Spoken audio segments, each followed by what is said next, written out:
ఒక ఆమె బస్ స్టాండ్లో వెయిట్ చేస్తూ ఉంటుంది.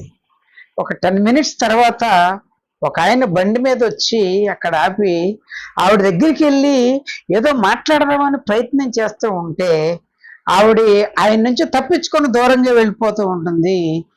ఎంతసేపు బదులన్నా సరే తల అడ్డంగా తిప్పటం, పక్కకి వెళ్ళిపోతూ ఉండేటప్పటికి ఇదంతా చూస్తున్న ఒక వ్యక్తి, ఆ వ్యక్తి చేసేది ఏంటంటే బాగా తెలిసిన వాళ్ళకి, ఫ్యామిలీ మెంబర్స్కి వాళ్ళల్లో వాళ్ళకి గొడవలు పెట్టి మళ్ళీ ఆ గొడవలు ఇతనే సెటిల్ చేసినట్టుగా సెటిల్ చేసి డబ్బు సంపాదించి రారాజులాగా బతుకుతూ ఉంటాడు.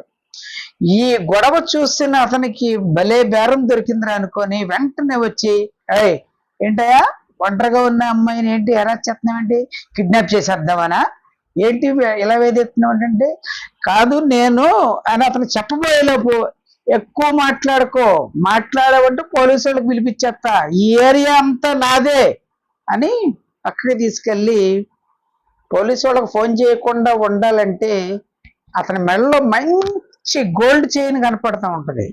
ఆ గోల్డ్ చైన్ నాకు ఇస్తే నా దారి నేను వెళ్ళిపోతే, నీ దారి నువ్వు వెళ్ళిపో. ఆ అమ్మాయి కూడా ఏమి పెద్ద పట్టించుకునేలాగా లేదు, కేసులు అలాంటివి ఏం పెట్టదు.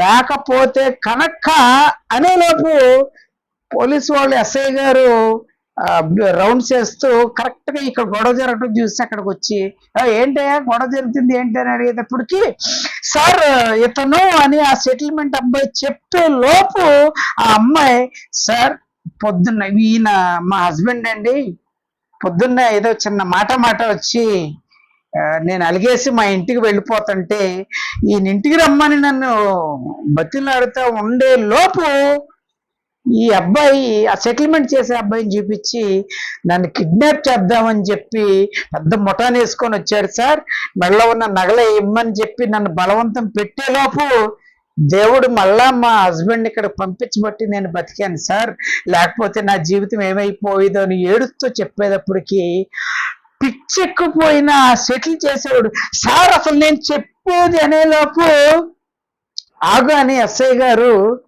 దెబ్బ కనపడకుండా ఒక ఫ్లయింగ్ కిక్ ఇస్తాడు. వెంటనే పోలీస్ స్టేషన్కి తీసుకెళ్ళిపోతారు. వీళ్ళిద్దరూ మాత్రం హ్యాపీగా బండి మీద బయలుదేరి వాళ్ళ ఇంటికి వెళ్ళిపోతారు. మై డియర్ ఫ్రెండ్స్, అమాయకంగా ఉన్న వాళ్ళని, మంచితనంతో ఉన్న వాళ్ళని చేతగాని వాళ్ళలాగా లెక్కగట్టి వాళ్ళనే పెట్టుబడిగా పెట్టి డబ్బు సంపాదిద్దామని చూస్తే ఫ్లయింగ్ కిక్ కల్లా క్రయింగ్ కిక్ అయిపోద్ది.